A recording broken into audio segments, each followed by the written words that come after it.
In the late autumn of 1944, a Japanese naval technician stood at the edge of a launch site on the eastern coast of Honshu Island and watched a 33-foot paper balloon disappear into the sky above the Pacific Ocean. He did not know if it would land anywhere meaningful. He did not know if it would land at all. What he did know, what the Imperial Japanese Navy's 9th Research Division had calculated with obsessive precision, was that if the math held, that balloon would cross 9,000 kilometers of open ocean in roughly 3 days, riding a river of wind at 30,000 feet, and then descend somewhere over the forests of North America and burn. Nobody on the American side knew this was coming. Not the War Department, not the OSS. Not a single radar operator on the West Coast had a system capable of tracking a slow-moving paper object at that altitude. The weapon was, by design, invisible, and for the better part of a year, the United States government made a decision that compounded that invisibility into something far more dangerous. They chose silence over warning, and that silence eventually cost 6 lives on American soil. This is the record of the Fugo campaign, the most underreported weapons program of the Second World War. A program that was not defeated by military force, or intelligence work, or any act of combat. It was defeated, partially, by a newspaper blackout ordered from Washington, and then, when that blackout finally failed, it failed in the worst possible way, in a clearing in the Oregon woods on a Sunday afternoon in May of 1945.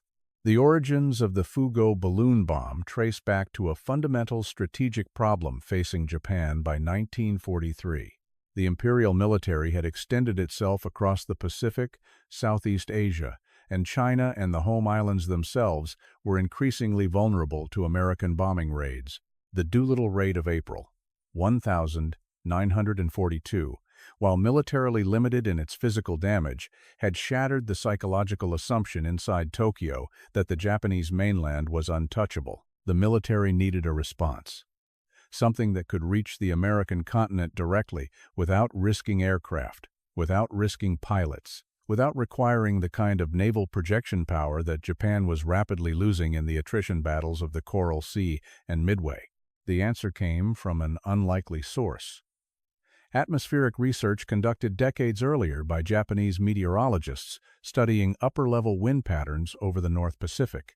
In the 1920s and 1930s, researchers including Wasaburo Washi had documented what we now call the jet stream, a concentrated band of high-altitude winds blowing eastward from Japan toward North America, typically between 25,000 and 38,000 feet, with average sustained speeds between 150 and 250 kilometers per hour. Oishi had published his findings in Esperanto, which meant almost no Western military analyst had read them. The Japanese Navy had been sitting on this data for 20 years. By 1943, the 9th Research Division decided to use it as a delivery mechanism. The concept was elegant in its simplicity and staggering in its audacity. Build a balloon large enough to carry a payload of incendiary bombs across the Pacific. Engineer it to maintain a constant altitude within the jet stream long enough to complete the crossing. Release it from Japan's eastern coast. Let the wind do the rest. The engineering problem was altitude maintenance. At 30,000 feet, atmospheric pressure and temperature fluctuate dramatically between day and night. A balloon that rises too high will expand and burst. A balloon that sinks too low will drop out of the jet stream, slow down, and fall into the ocean. The 9th Research Division solved this with a system that was, by the standards of 1,944 military technology, genuinely sophisticated. The balloon itself was made of washi paper, traditional Japanese paper, manufactured from the fibers of the kozo bush, laminated in multiple layers, with a paste made from konnyaku, a plant-based adhesive. Washi paper is surprisingly strong under tension. The finished envelopes were roughly 33 feet in diameter when fully inflated, capable of holding about 19,000 cubic feet of hydrogen. Below the balloon, suspended on a shroud-line ring, hung the weapons and control package, an assembly that included 36 sandbag ballast units, a flash powder altitude sensor connected to an aneroid barometer, and between 4 and 6 incendiary bombs, depending on the specific variant. The altitude control system worked like this. The barometer monitored altitude continuously. When the balloon dropped below roughly 30,000 feet, which happened as hydrogen cooled during the cold Pacific nights, the system automatically fired a squib charge and released 2 sandbags, lightening the load and allowing the balloon to rise back into the jet stream. When the balloon climbed too high, a separate valve would vent hydrogen. This automatic ballasting could cycle through the 36 sandbag units over the course of the 3 to 4 day crossing. Once the sandbags were exhausted, the system was designed to drop the bomb payload ideally over North American land and then destroy itself. The primary incendiary device was a 15-kilogram thermite bomb designed to start fires on contact with combustible material. Secondary payloads on some units included a smaller 5-kilogram incendiary and, on certain variants, a 15-kilogram anti-personnel fragmentation device. The intent was not to destroy specific military or industrial targets. Japan had no way to aim these weapons. The intent was ecological, to ignite the vast coniferous forests of the American Pacific Northwest and the Canadian Rockies, burning millions of acres of timber, disrupting logging operations that fed American wartime construction, creating wildfire crises that would divert firefighting resources, and perhaps most importantly, in the minds of the planners, breaking civilian morale by demonstrating that the American homeland was not safe. Production began in earnest in the spring of 1944. The Japanese military conscripted thousands of schoolgirls, students from high schools across Tokyo, Osaka, and surrounding prefectures to manufacture the balloon envelopes. These girls worked in large halls, theaters, and sumo arenas that had been converted into factory floors. They were not told what they were making. They knew the shapes were balloon envelopes, but the military framed the work as standard war production, and the girls were forbidden from discussing it. Some accounts from post-war interviews describe supervisors walking the factory floors with lists of quality standards. Any section of washi paper with a flaw larger than a certain diameter would be cut out and repaired by hand. The finished envelopes had to be airtight enough to survive a multi-day transoceanic flight at altitude. It was painstaking work performed by teenagers under wartime production pressure in facilities that were themselves increasingly targeted by American bombing runs. Between November 1944 and April 1945, the Japanese military launched approximately 9,300 Fugo balloons from 3 primary sites on the eastern coast of Honshu: Nakoso, Otsu, and Ichinomiya. Each balloon was inflated with hydrogen on the ground, checked for leaks, loaded with its payload, and released typically at night or in the early morning hours when atmospheric conditions at altitude were most favorable for the jet stream crossing. Launch crews were small and worked quickly. The operation was conducted with enough geographic and scheduling variation that American signals intelligence had difficulty building a coherent picture of what was happening, even as the first reports began filtering in from the West Coast. The first confirmed American detection of a Fugo device came on the 4th of November 1944 when a U.S. Navy patrol vessel spotted a balloon in the waters off San Pedro, California, and recovered fragments of the mechanism. Military analysts identified Japanese writing on some components. Within weeks, fragments were turning up across a widening geographic band: Montana, Wyoming, Alaska, British Columbia. By December, the War Department had enough physical evidence to confirm this was an organized weapons program, not a handful of isolated incidents. And then came the decision that would define the entire American response to the Fugo campaign. The Office of Censorship, the wartime federal body that coordinated voluntary press restrictions with American news organizations, issued a formal request to all newspapers and radio stations in late January 1945. The request was explicit. Do not report on Japanese balloon bombs. do not mention their existence, their frequency, their landing locations, or any casualties they may cause. The official rationale was sound from a military standpoint. If the Japanese received no press feedback confirming that their balloons were reaching American soil, they would have no way to assess the campaign's effectiveness. Without feedback, they could not improve targeting, adjust timing, or scale up production. Silence, the War Department calculated, was more effective than any interception program. The American press complied almost completely. Editors who received the censorship request honored it. Local sheriffs who found balloon components were instructed to report upward and say nothing publicly. Forest Service rangers who encountered incendiary devices were trained to render them safe without making statements to the press. For months, ordinary American citizens in the Pacific Northwest and Inland West were finding fragments of Japanese weapons in their fields, their forests, their backyards, and the government was quietly collecting the pieces while the newspapers printed nothing. In Tokyo, the silence was interpreted as failure. The Japanese military's assessment by early 1945 was that the Fugo campaign was not producing results. No American newspaper was reporting fires. No radio broadcasts were describing attacks.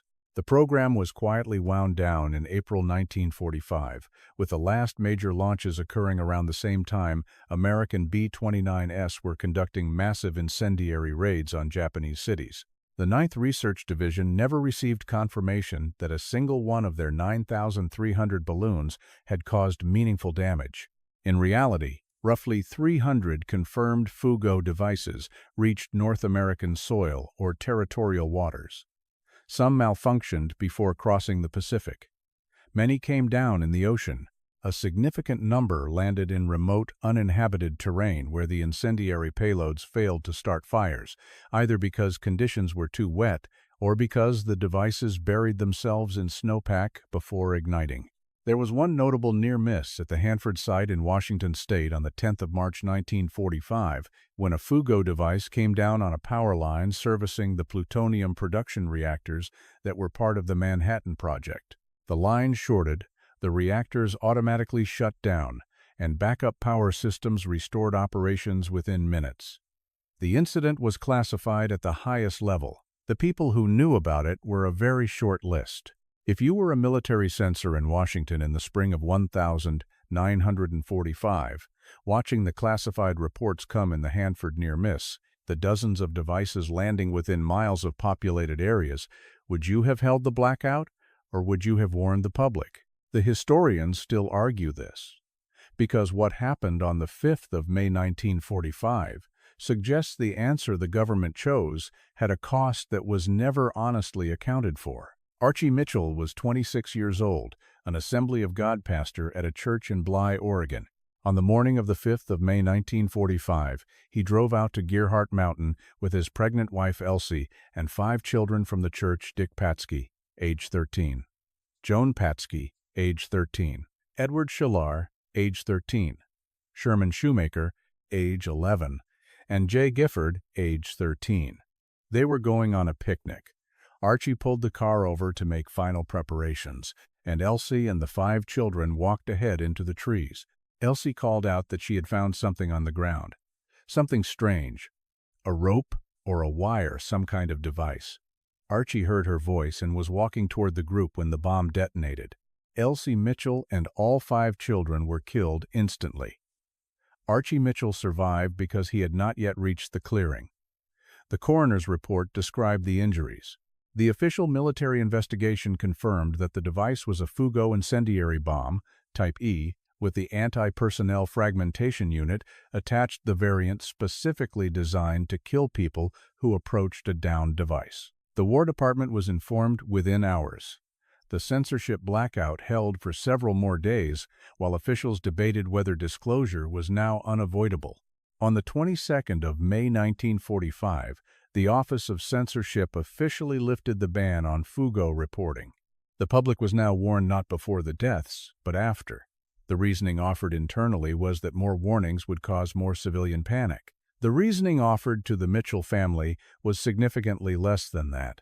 Elsie Mitchell and the 5 children, Dick Patsky, Joan Patsky, Edward Scheller, Sherman Shoemaker, and J. Gifford remained the only Americans killed by enemy action on the continental United States during the Second World War. That fact appears in history books. What appears less frequently is the secondary fact that the U.S. government possessed clear evidence of the Fuggo campaign's operational reach, had classified the Hanford incident at the highest level, and chose not to issue public warnings in the Pacific Northwest prior to the deaths, because doing so would have compromised a censorship strategy that was, by that point in April and May of 1945, no longer serving its primary purpose. The Japanese had already shut down balloon production. The Forest Service in Oregon quietly erected a small monument near the site of the explosion at Gearhart Mountain. For years, it was one of the least visited historical markers in the state. The plaque lists the names. It does not explain what the government knew or when. In the months after the war ended, American military analysts conducted a full assessment of the Fuggo campaign's damage. The numbers were less catastrophic than Japan had hoped, but more significant than the American public was told. Aside from the 6 deaths in Oregon, Fuggo devices were confirmed responsible for multiple brush fires in the Pacific Northwest, though none grew into the large-scale infernos the Japanese planners had imagined. Power infrastructure was disrupted on at least 2 occasions. The Hanford incident remained classified for decades. A Fuggo device brought down in Medford, Oregon, was found to contain sand as ballast, and when American geologists analyzed the sand composition, they were able to identify its origin to specific beach formations on the eastern coast of Honshu. This analysis helped confirm launch locations, though by the time the data was compiled, Japan had already surrendered. The engineering of the Fuggo system, in retrospect, was not far from sound. The washi paper envelope construction proved surprisingly durable. Post-war analysis of recovered units showed the material could survive the temperature extremes of a high-altitude transoceanic crossing better than many synthetic materials available at the time. The aneroid barometer ballasting system worked on the majority of tested units.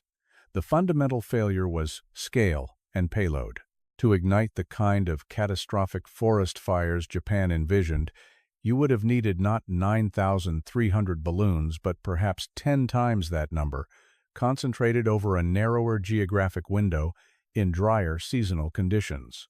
The Pacific Northwest in late 1944 and early 1945 was wetter than average. The math on fire probability simply did not favor the campaign. The Japanese schoolgirls who made the balloon envelopes were never told, after the war, what became of their work. The post-war American occupation of Japan focused on war crimes, tribunals, political restructuring, and demilitarization. The Fuggo program was considered a minor footnote by the Allied administration. No one from the 9th Research Division faced any legal proceeding related to the campaign. The weapon had killed civilians on American soil, including children, and the legal architecture of the post-war settlements made no specific provision for that. There is a particular detail about the Mitchell family that the historical record preserves without comment. Archie Mitchell, the only survivor of the Gearhart Mountain explosion, continued his ministry. He eventually went to Vietnam as a missionary. In 1962, 17 years after watching his wife and 5 parishioners die, Archie Mitchell was captured by Viet Cong forces in the Central Highlands of Vietnam. He was never seen again. His fate remains officially unknown. The file on the Fuggo campaign sits in the National Archives. The damage assessment is declassified. The Hanford incident, file the one documenting how close a paper balloon came to disrupting plutonium production for the first atomic bomb, remained classified until 2000. There may be additional incident reports that have not been released. The archive's declassification backlog currently runs to hundreds of millions of pages. Somewhere in that backlog is probably a document that answers a very specific question. How many times did a Fuggo device land within lethal range of a populated area in the Pacific Northwest between November 1944 and May 1945 before the Mitchell family died, before the government lifted the blackout, and what did the officer who wrote that report say should be done about it? Nobody has found that document yet.